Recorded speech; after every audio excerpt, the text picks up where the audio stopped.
Welcome to the lecture on interest formulas. So, in this lecture we will discuss about the discrete compounding, discrete payments. In that we will come across certain symbols. What does these symbols mean? So, in these symbols you have I, N, P, A and F, where I is the annual interest rate,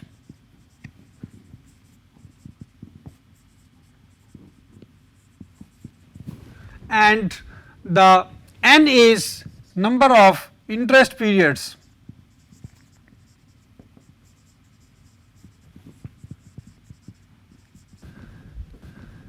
Then P is present amount,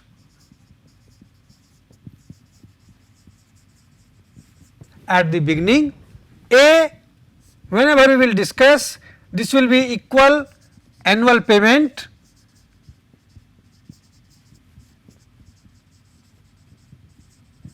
made at the end of the year.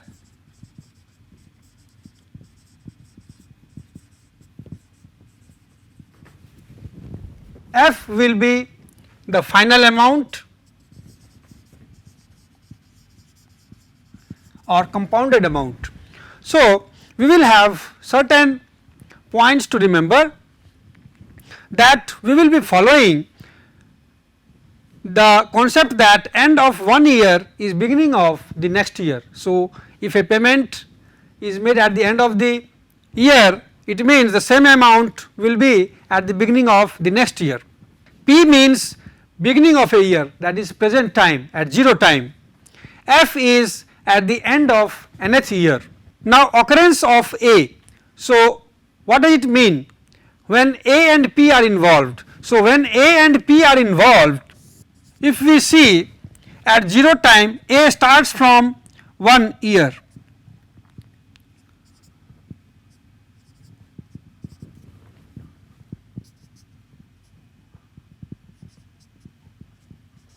So, every year end you are paying certain amount A.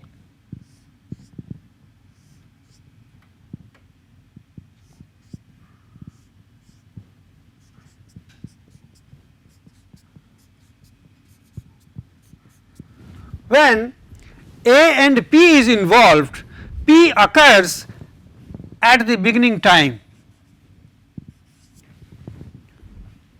So, this is when A and P is involved.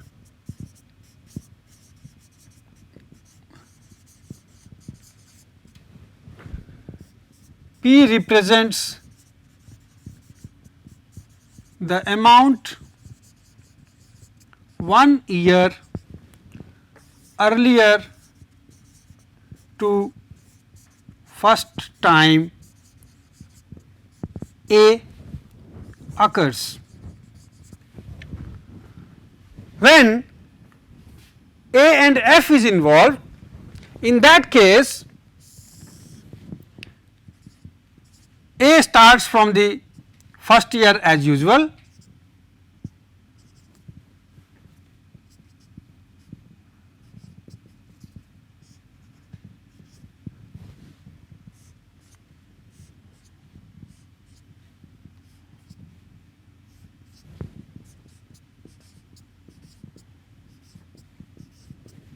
and F will be matching with the last A. So, when A and F are involved,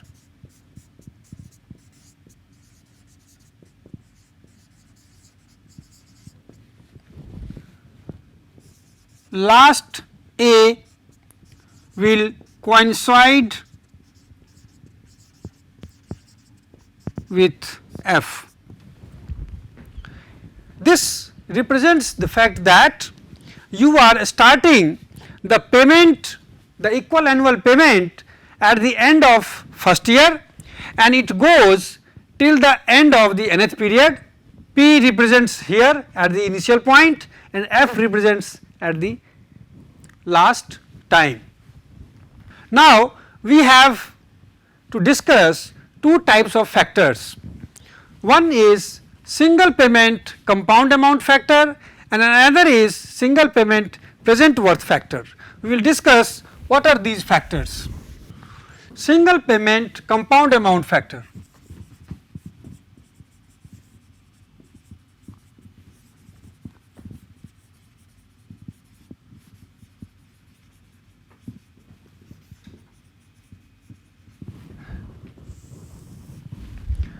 This is a factor, as the name indicates, it is a factor. This factor also is represented by f by p I n. Now, what is this factor? This is a factor which, when multiplied with the present amount, it will give you the future amount at some future time.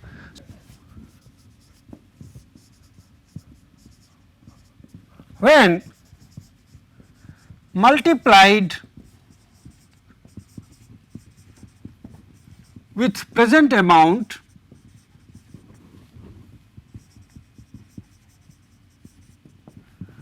will give you compound amount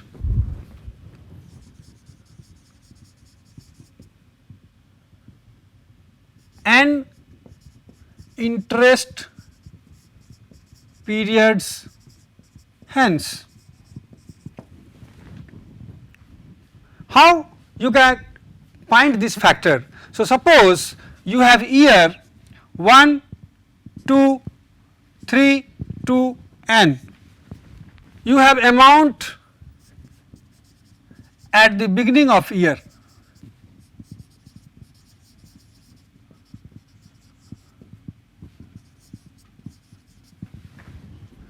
You have interest earned during year.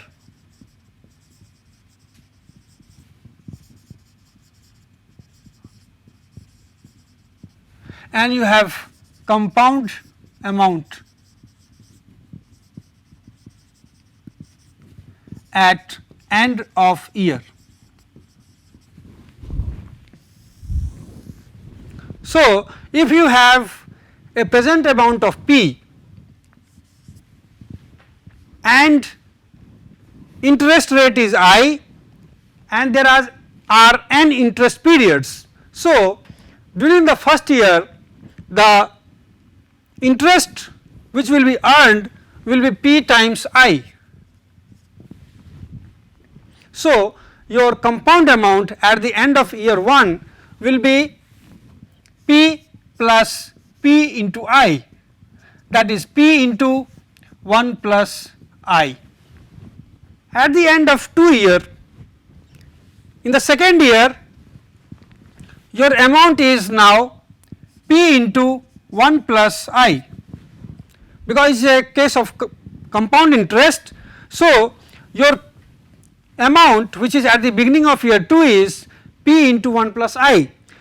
Now, interest will be on this amount. So, this will be P into 1 plus I times I. So, if you add these two, it will give you the compound amount at the end of year 2. So, if you add them, P into 1 plus I plus P into 1 plus I into I, that is P into 1 plus I to the power 2. In the beginning of the third year, you have P into 1 plus I to the power 2. Again you have interest accrued as P into 1 plus I raised to the power 2 multiplied by I. So, it will come out to be P into 1 plus I raised to the power 2 into I plus P into 1 plus I raised to the power 2, that is P into 1 plus I raised to the power 3. So, what we see at the end of during the nth year, at the beginning the amount which is owed is P into 1 plus I to the power raised to the power n minus 1, and your interest will be P 1 plus I raised to the power n minus 1 into I, and your final amount comes out to be P into 1 plus I raised to the power n. So, this is nothing but the amount which will be paid by the borrower. Now, this is the factor 1 plus I raised to the power n, which is multiplied with the principal amount, and it gives you the final amount, the final compound amount. So, that is why this factor 1 plus I raised to the power n, this is known as single payment compound amount factor. So, 1 plus I raised to the power n is single payment compound amount factor.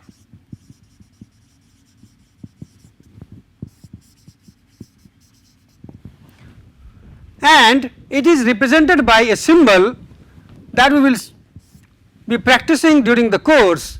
This is represented by a symbol F by P I n, means this factor F by P, once it is multiplied with P, this P and P will cancel and you will get F. So, this is single payment compound amount factor F by P I n. Let us see by an example. This factor will be useful for the calculations in the cases when an investor has to find that if he invests certain amount now, what he will be getting at the end of certain interest periods. So, suppose an investor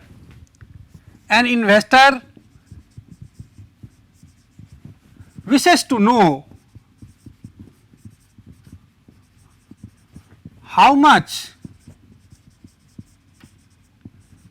he will get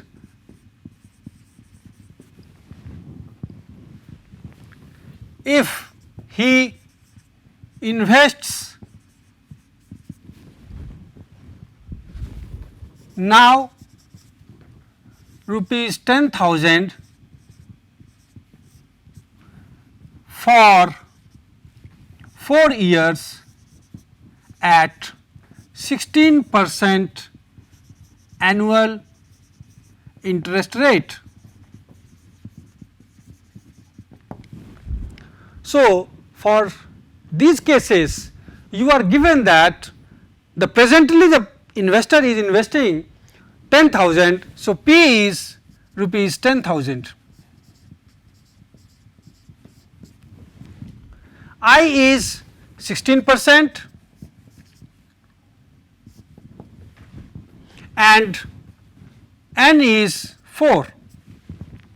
So, basically P should be multiplied with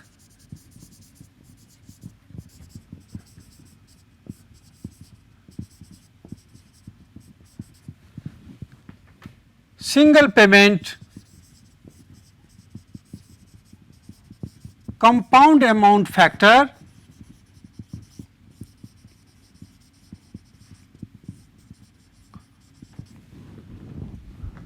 that is F by P, rate of interest is 16 and 4. So, and this factor, value of this factor is 1 plus 0.16 to the power 4, that is 1.811, means if the present amount is multiplied with this factor, it will give him the amount which he will receive at the end of 4 years. So, P multiplied by F by P 16.4 will be F. It means F will be 10,000 multiplied by 1.811, that comes out to be 18,110. Now, we are calculating this because it is a simple calculation, but we have the tables supplied for this type of discrete compounding discrete payment for a particular interest rate, and we can refer these value of these factors which is provided at the end of the book, and directly you can get these factors and find the value of f. So, this is how we calculate the single payment compound amount factor. We try to calculate the value of compound amount at the end of certain interest periods. The next is single payment present worth factor. Single payment present worth factor.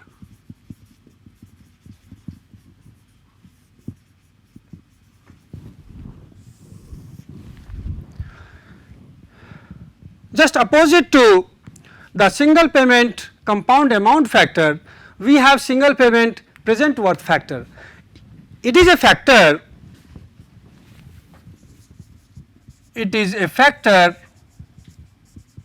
which when multiplied with some future amount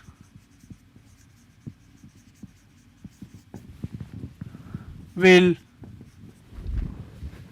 give us the present amount for the investment. So, as we have seen that in the earlier case, a factor when multiplied with p gives you f. In this case, it is a factor which when multiplied with f will give you p. So, suppose an investor wants to know that how much he should invest now, so that he can get 18110 at the end of 4 years. That was the earlier case. Now, the investor wants to know that he will get 18110 at the end of 4 years, how much he should invest now. So, in that case he has to, so if investor wishes to know how much he should invest now to get 18110 rupees 18110 hence 4 years hence at interest rate of 16% per annum. In that case, a factor should be there which should be multiplied with the f, and that should give him the present amount. So, that factor is p by f in. So, in this case you will have p by f in, that is nothing but p by f 16.4. This factor is basically the reciprocal of the single payment compound amount factor. This factor is reciprocal of single payment compound amount factor.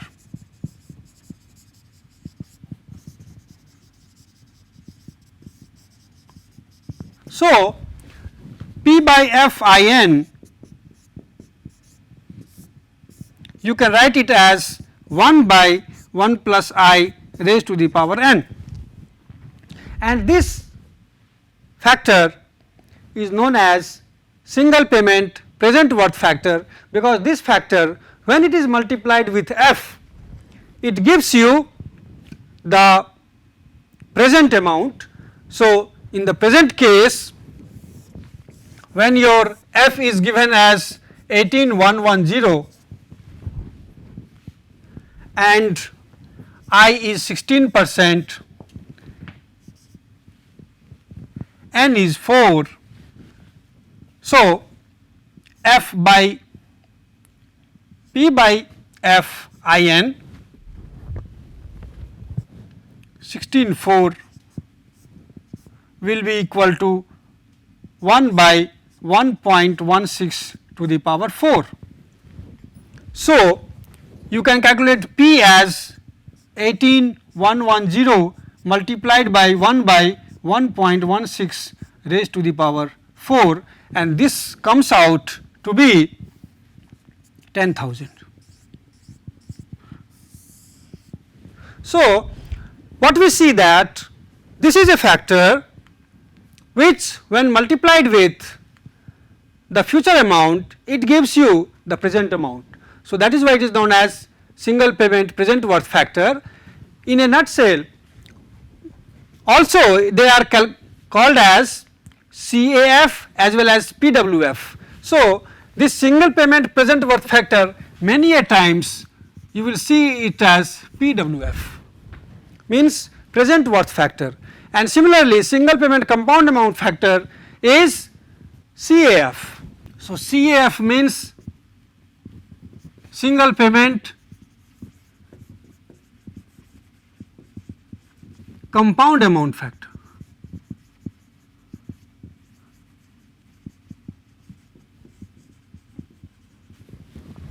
So, this is how once you know the factor values, you can find the values of P or F either at the present time or at some future time. Thank you.